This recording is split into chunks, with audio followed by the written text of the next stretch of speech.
और मेरे साथ रऊफ हसन साहब मौजूद हैं, मरकजी रहनुमा हैं पाकिस्तान तहरीक इंसाफ के। मेरे साथ इस्लामाबाद स्टूडियोज में मौजूद हैं। बहुत शुक्रिया रऊफ हसन साहब।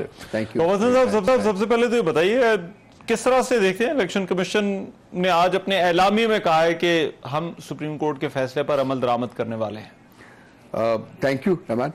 हमें नहीं नजर आता कि वो इस मूड में है कि वो इलेक्शन और वो सुप्रीम कोर्ट के फैसले के ऊपर अमल करेंगे, क्योंकि उन्होंने इफ्स एंड बट्स जो है वो बहुत ज्यादा उसमें डाले हैं, इसी एलानिए जिसका आप जिक्र कर रहे हैं।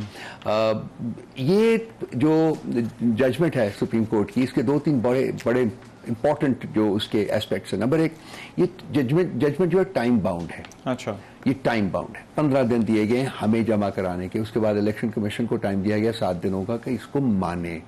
सो टाइम बाउंड जो फैक्टर है वो बहुत ज्यादा इंपॉर्टेंट है। और इसके साथ साथ एक और एस्पेक्ट जो कि शायद इससे भी ज्यादा इंपॉर्टेंट है, वो ये है कि अगर उन्होंने जजमेंट में ये भी कहा है कि अगर हमें कोई प्रॉब्लम पेश आता है इलेक्शन कमीशन ऑफ पाकिस्तान के साथ और वो नहीं इम्प्लीमेंट कर रहे, तो हमें chamber hearing same day judgement की उन्होंने कमिटमेंट की है इसी जजमेंट के अंदर। अच्छा। ठीक है जी, चेंबर हियरिंग की कि हम फौरी तौर के ऊपर राब्ता करें और जज साहिबान जो है चेंबर में हियर करेंगे उसको फौरी तौर के ऊपर और उसके ऊपर फैसला सादर फरमाएंगे। अच्छा। तो ये दैट मीन्स कि 15 जमा 7 22 दिन है टोटल इस फैसले को इंप्लीमेंट करने के लिए, उसके बाद आगे बढ़ने के लिए। ये मुझे नहीं लगता कि इलेक्शन कमीशन ऑफ पाकिस्तान का जो टोन है आज के उसमें उनके ऐलानिये में मुझे ये नजर नहीं आता। और इन एनी केस लेकिन इलेक्शन कमीशन ने एक तो नोटिफिकेशन जारी करने, ठीक है, दूसरा एक तो पहले आप डिक्लेरेशन लेने हैं और दूसरा नोटिफिकेशन जारी करने। आपको लगता है ये दोनों काम इलेक्शन कमीशन नहीं नहीं करेगा? हम तो अपने मेरा ख्याल 38 या 39 जो हम ऑलरेडी डिक्लेरेशन जमा करवा चुके हैं उनके साथ। ठीक है जी, बाकी एक दो ये डिक्लेरेशन पार्टी को जमा हुए या इलेक्शन कमीशन में जमा हो गए? जो 41 आपने जमा, जो 41 में से 38 या 39 38 जो है वो जमा हो गए। 3 उम्मीदवारों का, वो 2 बाहर बताया जा रहा है मुल्क से बाहर, और उनकी भी आ रही हैं। आज भी एक आ रही थी, एक्सपेक्टेड है, और एक जो है वो मेरा ख्याल है मंडे को आएगी, क्योंकि वो सऊदी अरेबिया से डिस्पैच कर रहे हैं। ठीक है, तो ये 40 उनको लेने में इलेक्शन कमीशन की जानिब से तो कोई रुकावट नहीं, उन्होंने सिर्फ रिसीव किए। अब पता नहीं कि उसके ऊपर क्या अमल करेंगे। दूसरी बात, बहुत इंपॉर्टेंट बात यह है कि ये कहते हैं जी कि हमारे स्टांस को एंडोर्स किया गया, हमारी पोजीशन को एंडोर्स किया गया, वो नहीं किया गया। अगर ये पोजीशन होती तो वो 39 लोग जिनको के सुप्रीम कोर्ट ने पीटीआई का मेंबर तस्लीम किया है, ये इलेक्शन कमीशन ने क्यों तस्लीम नहीं किया गया था? क्योंकि सुप्रीम कोर्ट की जजमेंट में ये कहा गया है कि बल्ला लिए जाने का जो अमल था वो गलत था, और नंबर 2, बल्ला लिए जाने के बाद भी पीटीआई एक पॉलिटिकल पार्टी थी, एक पॉलिटिकल पार्टी है। ठीक है, ये उनकी जजमेंट के अल्फाज हैं। उनकी जजमेंट में ये है कि बैट का निशान वापस लिया गया, लेकिन पार्टी मौजूद थी। पार्टी उनकी फिर भी पाकिस्तान तहरीक इंसाफ ही मानी जानी चाहिए। इन 39 लोगों को जिन्होंने इलेक्शन कमीशन के अपनी स्टेटमेंट के मुताबिक पीटीआई लिखा हुआ, उनके फिर इन्होंने एक्सेप्ट क्यों नहीं किए? यही उन्होंने सुप्रीम कोर्ट ने they found fault with election commission stance. Both बल्ला लेने का जो निशान था हमसे, उसको भी उन्होंने गलत करार दिया है, और उनकी इस पोजीशन को भी गलत करार दिया है। तो ये अगर नहीं मानते तो वो ठीक है और बात है, लेकिन सुप्रीम कोर्ट का जो पोजीशन है और उस इलेक्शन कमीशन की पोजीशन में जमीन आसमान का। लेकिन उनका क्या करें, जिन्होंने खुद लिखा कि उनकी पार्टी से कोई वाबस्तगी नहीं है या वो पीटीआई के मेंबर नहीं है और उन्होंने कोई डिक्लेरेशन जमा नहीं कराया, तो क्या इलेक्शन कमीशन उनको पीटीआई का डिक्लेयर कर सकता था? उन 41 लोगों की जिनकी बात हो रही है, जिनसे अब डिक्लेरेशन लिए जा रहे हैं, 41 लोगों को क्यों जाना पड़ा एसआईसी में? इसलिए जाना पड़ा कि पीटीआई की हैसियत नहीं, वो एसआईसी में भी नहीं गए, डिक्लेरेशन तो उन्होंने दिया, आजाद है। ठीक है, उन्होंने अपना ऑप्शन एक्सरसाइज किया, इसलिए ऑप्शन एक्सरसाइज किया कि पीटीआई जो है उसकी हैसियत को तस्लीम नहीं किया election commission of Pakistan as a political party. तो उनके पास ऑप्शन तो कोई एक्सरसाइज करना था। कुछ लोगों ने उसके बावजूद उन्होंने पीटीआई में रिस्क लिया और वो रह गए, जिसको कि अब सुप्रीम कोर्ट ने मान लिया, और उन लोगों ने फिर सबके सब हमें फोर्स होना पड़ा कि हमें फैसला किया कि सबके सब एसआईसी ज्वाइन कर जाएंगे। लेकिन इलेक्शन कमीशन रऊफ हसन साहब ये कह रहा है कि हम कैसे उन्हें पीटीआई का कैंडिडेट डिक्लेयर कर देते, जबकि उन्होंने जो है वो कोई ऐसा डिक्लेरेशन ही नहीं जमा कराया और ना ही उन्होंने जो है वो पार्टी टिकट जमा करवाया। पीटीआई, इनकी इलेक्शन कमीशन की अपनी स्टेटमेंट के मुताबिक इन्होंने अपने नॉमिनेशन फॉर्म्स में पीटीआई लिखा हुआ था। अच्छा। अगर वो कहते कि जी ये आप जमा करा दें तो वो जमा करा देते। ये तो पीटीआई की हैसियत को तस्लीम ही नहीं कर रहे थे ना। प्रॉब्लम ये है, इसी को तो सुप्रीम कोर्ट ने गलत करार दिया, जो उन्होंने रीइटरेट किया कि पीटीआई एक पॉलिटिकल पार्टी थी, एक पॉलिटिकल पार्टी है। ठीक। अच्छा, क्राइसिस है। मतलब ये जो इस्तीफे वाला मुतालबा है उसके ऊपर भी उन्होंने कहा कि ये मज़हका खेज है, इस्तीफों का कोई जवाब बनता नहीं है, और वो कह रहे हैं कि हमने जो फैसला किया वो पहले दो अदालतों, मतलब एक अदालत ने, पेशावर हाई कोर्ट ने तो उसी फैसले को अपहेल्ड किया। देखिए, ये वही इस किस्म का क्लेम है कि जी चोर चोरी करे तो उसको सजा नहीं मिलनी चाहिए, डाकू डाका डाले तो उसको सजा नहीं मिलनी चाहिए। माशरे ऐसे नहीं चलते, रास्ते ऐसे नहीं चलती। अगर आपने कोई क्राइम किया है, अगर आपसे गलती हुई है, आपने गलती की है या हुई है, जो कुछ भी है उसके बारे में आपको अकाउंटेबल होना पड़ेगा। अच्छा। सुप्रीम कोर्ट की जजमेंट बड़ी क्लियर है, हमारे सामने पड़ी हुई है, और उस जजमेंट के मुताबिक तमाम जो इसका बार है वो इलेक्शन कमीशन के कंधों के ऊपर है, उनको जवाब देना चाहिए। और जहां तक सारे जो इस आईनी बहरान का जो जिम्मेदार है इलेक्शन कमीशन, वो election commission 100% election commission of Pakistan है जी। और इसका मेरा ख्याल है कि इस्तीफा देना पड़ेगा या नहीं, या देंगे या नहीं, ये मेरा ख्याल बहुत जल्द फैसला हो जाएगा। अच्छा, लेकिन इसमें मुझे ये भी फरमाइएगा कि अब आपको मुश्किल क्या लगती है, कहां पर जो है वो मामला अटक सकता है?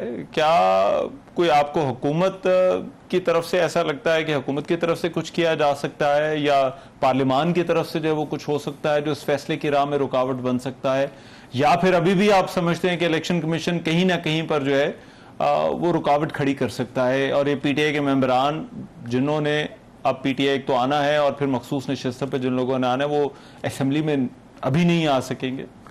मुझे फोरमोस्ट जो है वो हुकूमत और इलेक्शन कमीशन दोनों की नीयतों में फतूर नजर आ रहा है। इसकी वजह से वो नहीं चाहते कि पीटीआई जो है उसको ये रिजर्व सीटें मिलें, वो नहीं चाहते कि पीटीआई अपनी फुल स्ट्रेंथ से नेशनल असेंबली में आए, वो नहीं चाहते कि ये जो हमारे फॉर्म 45 के ट्राइब्यूनल्स हैं, आज by the way Lahore high court ने भी बड़ा बड़ा फैसला किया है। अच्छा। उन्होंने लाहौर हाई कोर्ट की चीफ जस्टिस ने इलेक्शन कमीशन के ट्राइब्यूनल्स के जजेस चेंज करने की जो रिक्वेस्ट है उसको खारिज कर दी है। उन्होंने कहा कि अब नहीं चेंज हो सकते।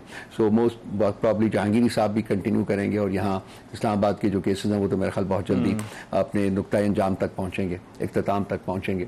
तो ये मेरा ख्याल है कि नहीं होगा, और मेरा ख्याल हालात प्रूव करेंगे। अच्छा। लेकिन इन्होंने मुझे बिल्कुल क्लैरिटी है मेरे ज़हन में। पीटीआई क्या करेगी अगर ये रुकावट आती है हमारे पास फैसले की इम्प्लीमेंटेशन? जहां तक सुप्रीम कोर्ट के फैसले का सवाल है, जैसा कि मैंने पहले अर्ज किया, हमारे पास वो चेंबर हियरिंग जो है उसकी ऑप्शन मौजूद है। हम फौरन वो एक्सरसाइज करेंगे, वो जजमेंट देंगे, और उसके मुताबिक फिर ये देखना है कि अमल होता है दोबारा कि नहीं होता। मेरा ख्याल है कि रखना डालेंगे उसमें।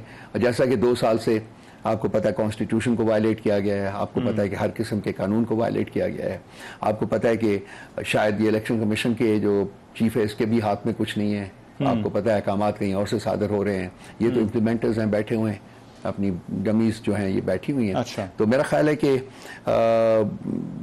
एक बड़ा क्रिटिकल जंक्चर जो है वो आया हुआ है, और देखना यह है कि इसको कैसे मनूवर करके आपने आगे जाना है, क्योंकि इसी को सक्सेसफुली मनूवर करने के ऊपर पाकिस्तान की जमहूरी तारीख जो है उसका मुस्तकबिल जो है ना वो डिपेंड करता है। अच्छा, ये क्योंकि ये खबर आ रही है कि आपके जो इंट्रा पार्टी इलेक्शन है उसका मामला अभी भी हल तलब है, और आपको और उमर अयूब को और जो बैरिस्टर गौहर हैं जो चेयरमैन हैं उनको भी इलेक्शन कमीशन ने बुला लिया है। उमर को नहीं बुलाया। अच्छा। उमर का तो कोई ताल्लुक नहीं है, इनको उमर अयूब साहब का ताल्लुक नहीं है। हाँ, गौहर साहब को as chairman of the party. अच्छा। और मुझे as the chief election commissioner, जिस तरह के इलेक्शन 23 जुलाई को आपको बुलाया, 23 जुलाई को बुलाया। तो आप फिर जा रहे हैं? गौर साहब इसका फैसला करेंगे कि हमने क्या करना है, लेकिन मोस्ट प्रोबेबली अगर उन्होंने बुलाया तो हम डेफिनेटली जाएंगे। अच्छा, ये एडहॉक जजेस वाला जो मामला है, अब इस पर पाकिस्तान तहरीक इंसाफ क्यों मुखालफत कर रही है? सुप्रीम कोर्ट के अंदर केसेस का बैकलॉग है, हुकूमत कहती है कि और जजेस लगाने हैं ताकि ये बैकलॉग जो है वो क्लियर किया जाए। क्या एडहॉक जजेस के आने पर असूली इख्तलाफ है, या फिर उन नामों पर एतराज है जिन नामों को जो है वो लाया जा रहा है? असूली इख्तलाफ है। मैं देखिए एक चीज आपको कहता हूँ, अभी रिसेंटली 3 जज इंडक्ट हुए हैं। हाँ। ठीक है ना जी, सुप्रीम कोर्ट में। अभी तक उनसे कोई काम नहीं लिया गया, अभी तक उनको कोई असाइनमेंट्स जो है ना वो नहीं दी गई। तो ये 3 जजेस को पहले असाइनमेंट दें और उन्हीं बैकलॉग में से कुछ उनको दे दें। एडहॉक जजेस जो हैं वो अरसा दराज से पाकिस्तान की तारीख में नहीं अपॉइंट हुए, और ख़ासकर इस जंक्चर के ऊपर जबकि जो हुकूमत है वो और इलेक्शन कमीशन जो है वो सुप्रीम कोर्ट में एक मेजर कानूनी जंग हारी हुई है। 8-5 की लॉस है उनका। तो वो हमें ये पता चल रहा है और हमें हमारे वकला हजरात ये बता रहे हैं कि वो जो डिवीजन है उसको ऑल्टर करने के लिए ये अपने 4 जज लाने चाह रहे थे, उसमें से 3 ने तो रिक्रूज कर लिया था। आज उन्होंने तारिक साहब को किया अपॉइंट और एक और बंदे को अपॉइंट किया, सो 2 जजेस मियां खैल साहब को अपॉइंट किए। तो हम देखते हैं कि मामला कहां तक चलता है। हम हामिद खान साहब ने कल पूरा एक ऑल आउट ऑपोजिशन जो है उसका ऐलान किया लाहौर में, और मेरा ख्याल है कि मंडे से पूरे जो पाकिस्तान की जो वकला तंजीमें हैं वो इसके खिलाफ एक मूवमेंट। क्या आपको क्या लगता है कि हुकूमत इससे अचीव क्या करना चाहती है? अचीव ये करना चाहती है कि जो सुप्रीम कोर्ट के फैसले हैं उनको कंट्रोल किया जा सके, उनको मनूवर किया जा सके हुकूमत के हक में। ये अचीव करना चाह रही है, क्योंकि सुप्रीम कोर्ट में अब बहुत सारे जज साहिबान जो हैं वो अपने ज़मीर के मुताबिक बात करने का उन्होंने शुरू किया हुआ है, और वो यही इसी वजह से 8-5 की मेजॉरिटी के साथ हम ये जो रिजर्व सीट्स का मुकदमा है वो हम कल बार काउंसिल ने एक एलामिया जारी किया और उसमें बार काउंसिल ने कहा कि ये हमने चीफ जस्टिस से कहा था कि एडहॉक जजेस जो है उनको लेकर आया जाए, और साथ ही साथ उन्होंने कहा कि ये जो सियासी और आईनी मुकदमात हैं इनके लिए एक अलग से कॉन्स्टिट्यूशनल कोर्ट जो है वो बननी चाहिए। सो क्या आप चाहते हैं, क्या वाकई आपको लगता है जरूरत है कॉन्स्टिट्यूशनल कोर्ट की इस वक्त मुल्क में जो सियासी मुकदमात है और आईनी मुकदमात जो अदालतों के सामने आ रहे हैं? 2 डिफरेंट सवाल है मैं आपको। एक पहले तो जो बार काउंसिल की आप बात कर रहे हैं उसने ये कहा है, और उसके बाद 7 उनके जो मेंबरान हैं सीनियर ऑफिस होल्डर्स जो हैं उन्होंने ऐलान बगावत किया और कहा है कि जी ऐसी कोई बात नहीं है। सो उनके अंदर एक 2 ग्रुप है, वहां पर मेजर डिवीजन जो है वो सामने आ गई डिवीजन है। दूसरी बात है ये कॉन्स्टिट्यूशनल कोर्ट्स की जो बात है, अगर बनाने हैं तो ये सारा मामला पार्लियामेंट में जाना चाहिए, और उस वक्त जाना चाहिए जबकि पार्लियामेंट जो है वो वैलिड हो। उसमें वो अवामी मैंडेट के लोग जो हैं वो बैठे उसको डिबेट करें, और अगर वहां एक कंसेंसस क्रिएट होता है तो बिल्कुल कोई मुज़ायका नहीं। देखिए पार्लियामेंट का मकसद क्या है? पार्लियामेंट का मकसद ये है कि आपने अपनी रियासत की फंक्शनिंग को इंप्रूव करना है। अगर कॉन्स्टिट्यूशनल कोर्ट्स करने से इंप्रूवमेंट हो सकती है तो हम बिल्कुल उसको सपोर्ट करेंगे, लेकिन ऐसी पार्लियामेंट के फ्लोर के ऊपर जो कि पार्लियामेंट जो है वो लीगल हो, कॉन्स्टिट्यूशनल हो और वैलिड हो। तो अभी आपका ख्याल है अभी ये नहीं बन सकती? बनता ही नहीं है, अभी तो बनता ही नहीं, बल्कि इसको पार्लियामेंट में लाएं तो सही ना जी, अगर वो उन्होंने करना है। अच्छा, लेकिन अगर 2-4 लोग बैठ के तो ऐसे फैसले नहीं कर सकते। अगर पार्लियामान में अगर जाहिर बात है वो तो आईनी तरमीम से आएगी ना, ये तो कॉन्स्टिट्यूशनल कोर्ट तो आईनी तरमीम से जो है वो आएगी। जी बिल्कुल, तो आईनी तरमीम के लिए तो पार्लियामान ही जाना पड़ेगा। तो अगर आए तो क्या तहरीक इंसाफ इस पर गौर करने के लिए तैयार है? वो डिपेंड करता है बहुत सारे फैक्टर्स के ऊपर जी, कि क्या वहाँ लेजिस्लेशन करना चाहते हैं, क्या अमेंडमेंट करना चाहते हैं, उसके मकासद क्या हैं, उसके नताइज क्या होंगे। आई थिंक पार्टी, और खासकर सबसे इंपॉर्टेंट बात हमारे लिए तो ये है कि हम इस पार्लियामेंट को मानते ही नहीं है। बिल्कुल नहीं मानते, ये वैलिड ही नहीं है, ये लेजिटिमेट नहीं है, क्योंकि ये डाके से बाहर से वजूद में आई हुई है। सो इन तमाम फैक्टर्स को सामने रख के मेरा ख्याल है पार्टी एक फैसला करेगी और उसके मुताबिक अमल करेगी। अच्छा प्रोफेसर साहब, लास्टली ये मखसूस नशिस्तों पे जो आपकी जो पहली फहरिस्तें थी, ये खबरें आई थी कि उनमें रद्दबदल किया जाएगा, क्या हिदायत है इमरान खान के इस हवाले से? क्या कौन से नाम आ रहे हैं और कौन से नाम जो है वो उन लिस्टों से जा रहे हैं? कुछ नाम तो बड़े क्लियर है जो आएंगे, मैं नाम नहीं लूंगा, प्लीज ना पूछिएगा मुझसे, क्योंकि मैं इस स्टेज के ऊपर दे नहीं सकता नाम। लेकिन कल भी खान साहब ने हिदायत दी है उन लोगों के बारे में कि इनको शामिल करें। क्या क्राइटेरिया तो आप बताओ? Criteria is commitment and loyalty to the party. और जो उन्होंने इस 2 साल की फस्तायत के दौरान उन्होंने जिस तरीके से पार्टी के वो खवातीन जो है, बहुत से लोग हैं जी उसमें हैं, सब लोग हैं। वो एक उन्होंने 3 आपने फैसले करने, एक सेनेट के इलेक्शन के हवाले से आपने फैसला करना है, अक़लियतों की नशिस्तें और खवातीन की नशिस्तें। जी इस वक्त हम अक़लियतों और खवातीन की नशिस्तों के बारे में बात कर रहे हैं, जो रिजर्व सीट्स है उनके बारे में बात कर रहे हैं। कुछ लिस्टें बन के जाएंगी, उनके हदायत के मुताबिक लिस्टें फाइनल बनेंगी, उनके पास जाएंगी, वो टिक मार्क करेंगे, अप्रूव करेंगे, तो उसके बाद तो आप ये कह रहे हैं कि ये लिस्टें खान साहब के पास जाएंगी और वो नामों की जो वो मंजूरी देंगे? अल्टीमेट मंजूरी वही देते हैं, देते हैं जी। ठीक है, लेकिन ये है कि कुछ नाम जो है वो इसमें शामिल किए जाएंगे जो पहले लिस्टों में से। नेशनल असेंबली के हद तक मैं कह सकता हूं कि कुछ नए नाम आपके सामने आएंगे, डेफिनेटली आएंगे। और पंजाब असेंबली पर भी आपके बड़े मेंबर आएंगे, पंजाब असेंबली में भी नए नाम आएंगे। अच्छा, नए नाम वहां पर भी नए नाम आएंगे। कुछ जो है वो उनको प्रमोट किया जा रहा है to the national assembly, provincial assembly से मूव किया जा रहा है। अच्छा, और कुछ लोग जो है उनको वहां नए नाम है जो कि आपके सामने आएंगे, बड़े टोटल कमिटेड लोग हैं। अच्छा। बड़ा मजा आएगा आपको पार्लियामेंट में जाने का, देखने का। अच्छा। ये मैं I am actually visualising it कि वो लोग जो मुझे पता है कि जो आएंगे तो ये किस तरीके से उनको फेस करेंगे, बड़ा मुश्किल काम होगा। राइट, बहुत शुक्रिया।